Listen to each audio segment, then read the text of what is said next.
이 시간 우리 여대를 사랑해서 우리의 삶을 지키시고 보호하시는 아버지 하나님 진심으로 감사합니다. 우리 삶 속에서 주님이 없으면 아무것도 아니면 다시금 생각해 봅니다. 한낱 코로나 바이러스로 인하여서 고생하고 힘들고 어렵게 살아가고 있는 이 시점에서 주님께 더욱더 간구하고 더욱더 구할 수 있도록 도우시고 함께하여 주시옵소서. 저희들의 힘으로는, 인간의 힘으로는 도저히 할 수 없사오매 주님이 도우셔서 주님의 피부로서 어루만져 주사 나음받게 하시고 이 감염병에서 해방될 수 있도록 도우시고 함께하여 주시옵소서. 코로나 바이러스로 인하여서 우리가 얼마나 힘들고 살아가고 있는지 모릅니다. 예배를 자유롭게 듣고 싶지만 들을 수 없게 되고 또 자유롭게 교제를 나누며 식사하며 생활하고 싶지만 그렇지 못하고 살아가고 있사오니 주님 도우시고 함께하여 주시옵소서. 이 시간 또한 5월달 남신도 헌신 예배로 주님께 영광 돌립니다. 남신도 헌신 예배를 통해서 정말 우리가 더욱더 주님께 가까이 가길 원하오니 도우시고 함께하여 주시옵소서. 그렇지만 우리 남신도 너무 연약하고 연약합니다. 주님께서 도우시고 함께하여 주셔서 우리 남신도가 더욱더 강하게 주님께 찬양하며 영광 돌리는 그런 남신도가 될 수 있도록 도우시고 함께하여 주시옵소서. 용산교회 주축들로서 살아가게 도와주시고 용산교회 모든 일을 할 때마다 남신도가 더욱더 적극적으로 참여하며 같이 단결하여서 나갈 수 있는 우리 남신도 될 수 있도록 도우시고 함께하여 주시옵소서. 또한 우리 성도님들 주님께 도우시고 함께하여 주시옵소서. 마음이 오늘도 욕심이 연약하여서 이게 참석지 못하고 성도님 많이 계십니다. 주님 도우시고 함께하여 주옵소서. 아픈 곳 저희들은 모르지만 주님께서 아시오매 나음만 귀한 몇 살 이루어져서 다같이 나와서 주님께 찬양하며 영광을 삶을 살 수 있도록 도우시고 함께하여 주시옵소서. 이제 바쁜 농번기철이 다가오고 있습니다. 주님 도우시고 함께하여 주셔서 지혜롭게 일할 수 있는 우리 성도님 되게 도와주시며 정말 일하실 때마다 더욱더 기쁨으로 일하시며 또한 너무 힘들지 않고 정말 몸 생각하시며 일할 수 있도록 도우시고 함께하여 주시옵소서. 또한 이 시간 주의 귀한 말씀으로 우리에게 주의 사실에 함께해 주셔서 그 말씀을 전하실 때에 우리의 육신이 우리의 영이 살아 움직여서 그 말씀을 먹고 우리가 더욱더 주님 일을 열심히 할 수 있도록 도우시고 함께하여 주시옵소서. 앞으로 모든 사업들 있습니다. 그 사업들마다 주님께서 같이 하여 주시고 같이 주관하여 주실 믿으며 이 시간 주님께 간절히 원하고 사랑하신 예수님을 간절히 믿습니다. 아멘.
말씀하시되 이 달을 너희에게 달의 시작 곧 해의 첫 달이 되게 하고 너희는 이스라엘 온 회중에게 말하여 이르라. 이달 열흘에 너희 각자가 어린 양을 취할지니 각 가족대로 그 식구를 위하여 어린 양을 취하되 그 어린 양에 대하여 식구가 너무 적으면 그 집의 이웃과 함께 사람들을 따라서 하나를 취하여 각 사람이 먹을 수 있는 분량에 따라서 너희 어린 양을 계산할 것이며 너희 어린 양은 흠없고 1년 된 수컷으로 하되 양이나 염소 중에서 취하고 이달 열 나흘까지 간직하였다가 해질 때에 이스라엘 회중이 그 양을 잡고 그 피를 양을 먹을 집 좌우 분설지의 안방에 바르고 그 밤에 그 고기를 불에 구워 무교병과 쓴나물로 아울러 먹되 날것으로나 물에 삶아서 먹지 말고 머리와 다리와 내장을 다 불에 구워 먹고 아침까지 남겨두지 말며 아침까지 남는 것은 곧 불사르라. 너희는 그것을 이렇게 먹을지니 허리에 띠를 띠고 발에 신을 신고 손에 지팡이를 잡고 급히 먹으라. 이것이 여호와의 유월절이니라. 내가 그 밤에 애굽 땅에 두루 다니며 사람이나 짐승을 막론하고 애굽 땅에 있는 모든 처음 나는 것을 다 치고 애굽의 모든 신을 내가 심판하리라. 나는 여호와라. 내가 애굽 땅을 칠 때에 그 피가 너희가 사는 집에 있어서 너희를 위하여 표적이 될지라. 내가 피를 볼 때에 너희를 넘어가리니 재앙이 너희에게 내려 멸하지 아니하리라. 너희는 이 날을 기념하여 여호와의 절기를 삼아 영원한 죄대로 대대로 지킬지니라. 아멘.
지난주에 우리가 함께 말씀을 나눌 때 11장 말씀을 가지고 함께 나눴는데요.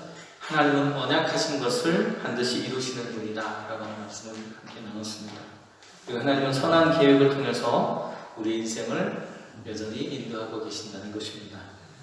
하나님은 우연적인 어떤 사건이 아니라 하나님께서 계획하시고 준비하시고 도우시는 은혜를 통해서 우리를 오늘도 인도하고 계십니다. 우리가 믿는 하나님은 하나님의 백성을 구별하시고 또 보호하시고 선하게 인도해 주시는 하나님이십니다. 그 하나님은 때로는 심판자의 모습으로 우리에게 서셔서 모두에게 평등하게 심판하십니다. 세상과 우리를 구별하십니다. 그 하나님께서 오늘 히브리 노예들에게 주시는 재앙을 피하는 길에 대한 이야기를 통해서 우리가 오늘 함께 은혜의 말씀을 나눌 수 있기를 간절히 바랍니다. 우리가 함께 생각해 봐야 될 함께 읽을 말씀 7절 말씀 함께 읽어보겠습니다. 그 피를 양을 먹을 집 좌우 문설주와 인방에 바르고. 아멘. 오늘 이것이 바로 그들이 피하는 길입니다. 하나님께서 이제 새로운 시대 10가지의 재앙을 통해서 히브리의 노예들에게 새로운 시대를 열어가시게 될 것인데요. 그 10가지의 그런 재앙에 10번째 재앙을 피하는 그런 방법으로 6월절이라고 하는 그런 절기를 허락하십니다. 6월절이라고 하는 것은 아비벌 15일 포로기 후에는 이 아비벌을 니산월이라고 이렇게 불렀는데요. 그때가 하나님께서 출애굽하게 하신 날이고, 출애굽한 그날을 이스라엘 히브리 노예들이 자기들의 원년, 자기들의 그런 삶이 새로 시작하는 첫날로 그렇게 삼았다라고 하는 것을 알 수 있습니다. 그들이 하나님의 백성으로 살아갔다라고 하는 것을 알 수 있게 됩니다. 6월절이라는 절기를 우리는 바라보고 있는데요. 12장에는 두 개의 절기가 나오고 있습니다. 하나는 6월절이라고 하는 것이고, 또 하나는 무교절. 다음 주에 저희가 함께 말씀 나눌 텐데, 무교절이라는 두 개의 절기가 있습니다. 이 두 절기는 출애굽이라고 하는 하나님의 구원 사건의 한 부분이라고 우리가 볼 수 있을 것 같습니다. 그래서 오늘 2절에 이달을 너희에게 달의 시작 곧 해의 첫 달이 되게 하고 이렇게 말하고 있습니다. 앞에서 말씀드린 것처럼 아비벌, 바벨론 포로 후에 니산월이라고 불렀던 바로 그날 15일에 출애굽의 그 날짜, 첫 시작이 되고 있는 것이죠. 무교절과 6월절 이 두 개의 절기는 전적으로 출애굽에서 벗어나서 자유를 얻게 하신 하나님의 자유와 해방의 날이라고 말할 수 있을 것 같습니다. 우리나라 같으면 광복절 이런 날과 같다고 생각하시면 좋을 것 같아요. 이달을 해의 첫 달이 되게 하라는 것은 하나님의 구원이 이스라엘 백성들에게는 출발점이었다라고 하는 것을 알 수 있습니다. 표를 보시면 여기에 출애굽, 하나님의 구원 이렇게 되어 있죠. 하나님의 출애굽이라고 하는 것은 하나님의 구원 사역인데, 그 구원의 사역이라고 하는 것은 6월절이라고 하는 절기를 통해서, 그 6월절의 모습을 통해서 우리에게 주어진 것입니다. 마치 우리가 새 시대의 출발, 우리의 인생의 새로운 출발을 우리가 맞이하게 되는데, 우리도 역시 이스라엘 백성들이 출애굽한 것처럼 죄로부터 우리의 인생이 출애굽 한 것을 알 수 있습니다. 그래서 이제는 애굽의 백성이 아니라 하나님의 나라의 백성, 바로의 통치를 받는 사람들이 아니라 하나님의 백성, 하나님의 통치를 받는, 하나님의 통치가 중심되는 하나님의 백성으로서 새롭게 출발하는, 그리고 새로운 시대가 열려가는 이 히브리 사람들의 이야기라고 말할 수 있을 것 같습니다. 하나님의 백성으로서의 새로운 출발을 그들에게 보여주고 있습니다. 예수 그리스도의 구원이 우리의 인생의 진정한 시작이라고 할 수 있는 것처럼 오늘 이들에게는 출애굽이라고 하는 것이 그들의 인생의 새로운 출발이었던 겁니다. 자신의 죄를 고백하고 예수님을 믿은 날, 교회에서 공적으로 그리스도를 나의 주님이라고 우리가 고백한 날이 있습니다. 그것을 바로 우리 세례받았다라고 말하는데요. 바로 그 날과 같이 우리 인생의 그것이 시작이라면 6월절은 히브리 노예들이 하나님의 백성으로서 새로운 시대, 새로운 삶을 열어가는 출발점이었다라고 하는 것을 오늘 본문은 우리에게 가르쳐주고 있습니다. 그런데 이들에게도 재앙은 또 동일하게 임합니다. 재앙이 뭐 그들에게 선별적으로 그들에게는 안 임하고 애굽 사람들에게 임한 것이 아니라 그들에게도 동일하게 임하게 될 텐데 하나님께서 그들에게는 피할 길을 주셨습니다. 그게 뭐예요? 유월절입니다. 유월절, 재앙, 막배, 가장 장자의 그런 죽음을 맞게 되는 그런 마지막 10번째 재앙이 그들에게 임하고 있었다는 것입니다. 그런데 하나님께서 그들에게 유월절이라고 하는 것을 통해서 그 재앙을 벗어날 길을 주신 거예요. 그런데 그 유월절에는 희생의 동물이 필요했습니다. 희생의 동물은 특징이 있어요. 1년 된 것이어야 되고 흠이 없는 것이어야 됩니다.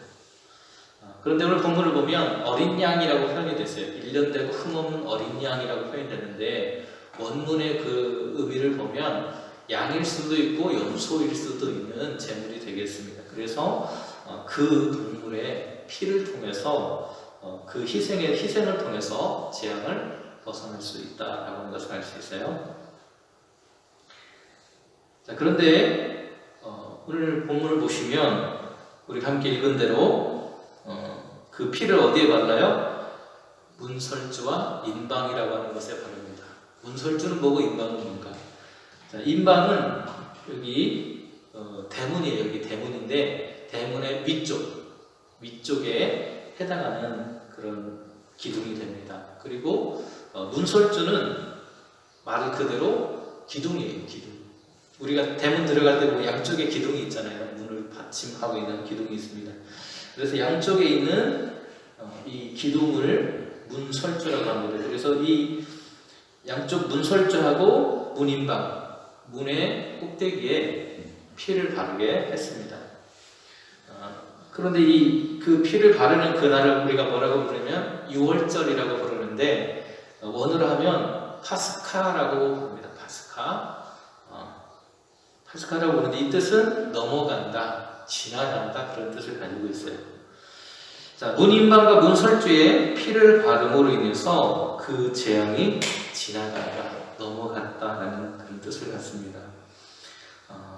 그렇게 하라고, 이렇게 여기에 피를 바르라고 하신 하나님의 말씀을 지킨 이스라엘의 장자들은 생명을 보존하게 됩니다. 그렇지만 애국 사람들은 이 말을 들었을까요? 못 들었을까요? 못 들었죠. 그래서 복음이라고 하는 것이 우리가 얼마나 큰 은혜인가라고 하는 것을 알 수 있는 장면이라고 할 수 있어요. 그래서 그 사람들은 장자를 잃은 슬픔을 경험하게 될 것이라고 하는 것이 하나님의 말씀입니다. 그런데 이게 언제 이런 것을 했냐면 출애굽하기 4일 전, 하나님께서 출애굽 해방 사건 4일 전에 동물을 마련하고 또 보관해 두었다가 희생할 그런 동물을 해가 질 때 집안에서 도살하고 그리고 그 피를 집의 문 좌우 설주 인방에 바르는 그런 모습을 통해서 재앙을 벗어나라고 하나님께서 방법을 가르쳐 주신 것입니다. 그래서 그 가족을 지켜서 보호해 주시는 하나님의 보호를 표시하는 거예요. 자, 여기 보시면 위에는 힘에서 잘 안 보이시겠지만 양입니다. 여기 양이에요. 양의 희생을 통해서 문 인방과 좌우 설주에 피를 바랐다라고 하는 것을 알 수 있어요.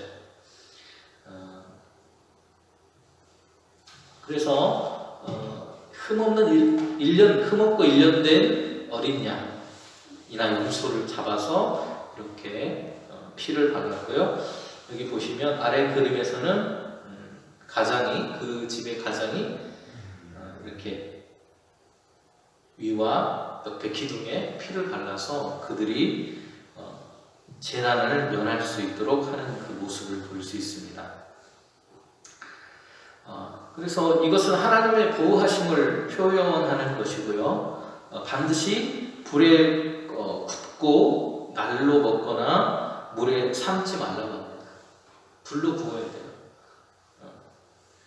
그리고 피는 이미 하나님의 적극적인 돌보심과 보호하심의 관계가 되어 있습니다. 그래서 그 희생의 동물을 날로 먹거나 물로 삶아서 끓여서 먹으면 피를 통한 그 속량의 은혜를 이룰 수 없기 때문에 삶아서 먹거나 그렇게 날로 먹지 말고 그것을 반드시 불에 구워서 먹으라고 말씀하고 있습니다. 하나님께 바치는 제물은 정성을 들이는 것이 굉장히 중요합니다. 그리고 그 양이 많고 적음의 문제가 아니라 하나님을 기쁘게 하고 또 슬프게 할 수 있는 것은 그 양이 많은가 적은가에 관심이 있는 것이 아니라는 거예요. 우리가 드리는 하나님께 얼마나 많은 물질을 드렸느냐가 아니라 하나님께 우리가 물질을 드릴 때도 우리의 어떤 헌신을 할 때도 우리가 얼마나 정성을 다해서 온 힘을 다해서 하나님께 우리의 헌신을 드리고 있는가가 더 중요하다라고 하는 이야기를 오늘 본문 얘기해 주고 있습니다. 우리에게 유월절은 우리의 죄와 사망의 자리에서 영원한 죽음 속에서 살아갈 수밖에 없는 우리를 하나님께서 그런 우리를 위해서 예수 그리스도를 대신 죽이심으로 인해서 우리의 죄의 종으로 살던 우리의 삶이 아니라 이제는 하나님의 백성으로서 살아가는 백성으로서의 새로운 삶이 시작되었다는 것을 보여주는 그런 이야기라고 할 수 있습니다. 우리가 하나님의 구원의 손길을 통해서 구원의 백성이 된 것을 기억하는 날, 그날이 바로 유월절이라고 하는 날입니다. 하나님은 본문에서 하나님의 백성이 된 히브리 노예들에게 그들이 마지막 장자의 죽음의 재앙을 피할 수 있는 길을 보여주는 것을 볼 수 있습니다. 여기서 보면 흠없는 1년 된 어린 양은 흠없으신 예수 그리스도를 상징하는데요. 히브리서 4장 15절을 보면 이렇게 말씀합니다. 우리에게 있는 대제사장은 우리의 연약함을 동정하지 못하실 리가 아니요 모든 일에 우리와 똑같이 시험을 받으시되, 다른 부분이 여기에 나옵니다. 죄는 없으십니다. 그래서 흠이 없다라고 하는 것은 죄 없으신 주님을 상징하는 거라고 말할 수 있어요. 또 베드로후서 2장 22절에서도 이렇게 말합니다. 그는 죄를 범하지 아니하시고 그 입에 거짓도 없으시니라. 순결하고 거룩하신 분이라고 하는 그런 뜻입니다. 그것이 바로 흠없는 1년 된 어린 양을 상징하는 것이죠. 그런데 그 어린 양이 뭘 통해서 우리가 재앙을 벗어날 수 있었어요? 피를 통해서 벗어날 수 있었죠. 그 피를 통해서 우리가 용서받았다는 것은 죄 많은 우리도 흠없으신 예수 그리스도께서 흘리신 그 십자가에서 흘리신 보혈을 통해서 우리의 죄가 사함받고 하나님의 진노로부터 구원을 얻게 될 거라고 하는 이야기를 하고 있는 겁니다. 로마서 5장에 보면 이렇게 말합니다. 9절에 그러면 이제 우리가 그의 피로 말미암아 의롭다 하심을 받았으니 더욱 그로 말미암아 진노하심에서 구원을 받을 것이다. 아멘. 또 에베소에 보내는 편지에서 바울은 같은 이야기를 이렇게 말하고 있습니다. 에베소 1장 7절입니다. 우리는 그리스도 안에서 그의 은혜의 풍성함을 따라 그의 피로 말미암아 속량 곧 죄사함을 받았느니라. 바로 이 죄사함의 은혜를 받았기 때문에 오늘 우리는 예수님을 통해서 그 재앙의 순간들을 벗어나게 됐다는 이야기를 하고 있는 것입니다. 우리는 그리스도의 피를 통해서만 하나님의 진노를 벗어날 수 있는 길을 얻게 된다는 사실을 기억하면서 그 은혜를 기억할 때 우리는 하나님을 헌신하며 섬길 수 있다는 것입니다. 6월절은 기념하는 날입니다. 애굽에는 만신전이라고 하는 것이 있었습니다. 그래서 그 만신전에 애굽의 부족들과 애굽이 정복한 국가들의 신들을 모조리 모아놨습니다.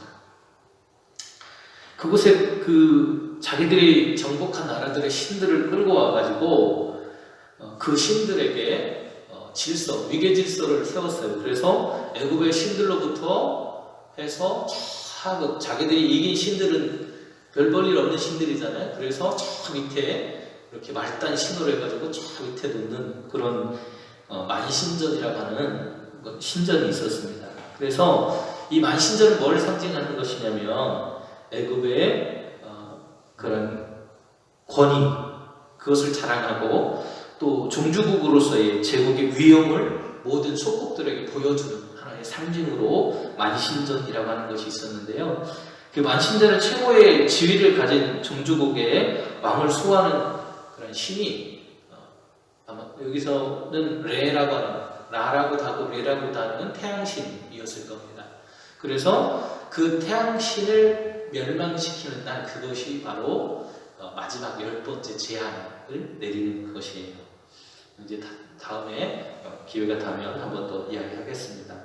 어찌되든 그들의 권력을 상징하는, 그리고 그 권력을 정당화시키는 그 일을 위해서 이 만신전을 세워놓고 우상처럼 섬겼다는 것을 알 수 있습니다.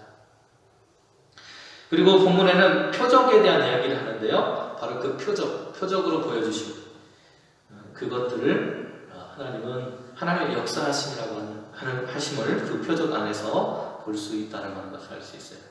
보겠습니다.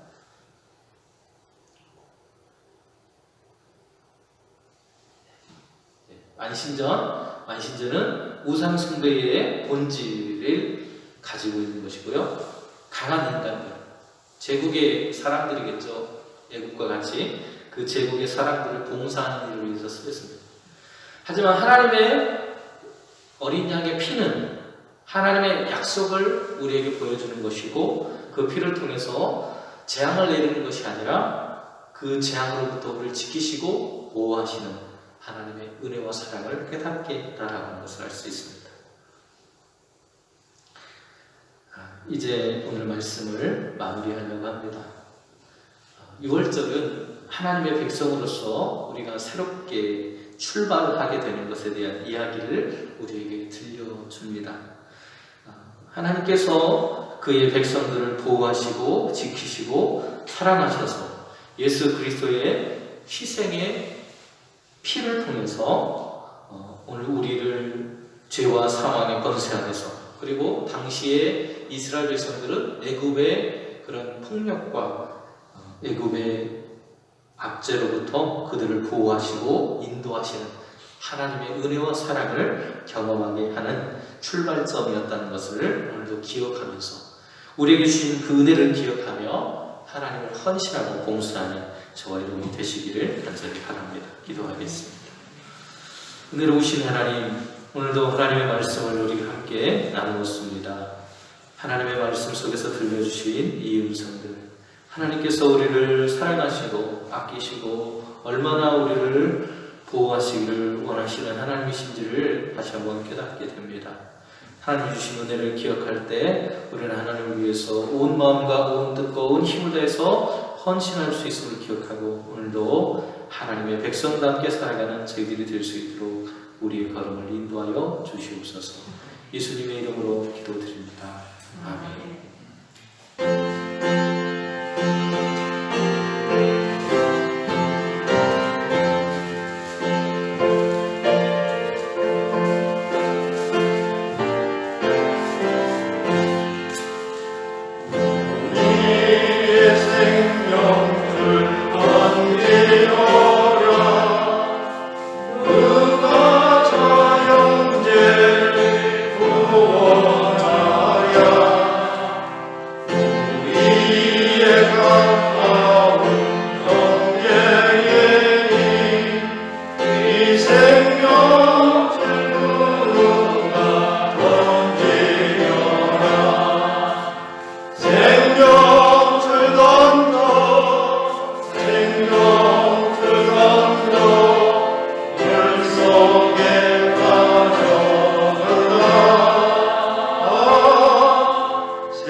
전해하신 은총의 하나님 감사드립니다.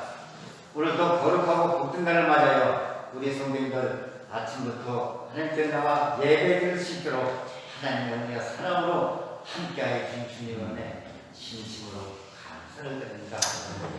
이 시간도 하나님께 영광을 드리지 못한 우리 성도님들 어느 곳에 있든지 하나님 은혜와 사랑으로 함께하여 주셔서 저희들 마음속에 예배드리는데 부족함이 없는 믿음으로 함께하여 주시옵소서. 그러나 진을 위하여 많은 사람들이 고생을 하고 있습니다. 가속기에 코로나가 종식되어서 하나님께 영광 돌리는 아름다운 삶으로 인도하여 주시기를 간절히 기도드립니다. 이 시간 세상에 있는 귀중한 영을 하나님께 돌립니다. 이 예물이 쓰여지는 부분마다 하나님께 영광 돌리는 아름다운 예물로 인도하여 주시옵소서. 이 모든 말씀 예수님의 이름으로 기도드립니다. 하늘에 계신 우리 아버지여, 이름이 거룩히 여김을 받으시오며 나라가 임하옵시며 시하늘에서 이루는 것 같이 땅에서도 이루어지이다. 오늘 우리에게 일용할 양식을 주시옵고 우리가 우리에게 죄 지은 자를 사하여 준 것 같이 우리 죄를 사하여 주시옵고 우리를 시험에 가지 마시옵고 악에서 구하시옵소서. 이 나라와 권세와 영광이 아버지께 영원히 있사옵나이다.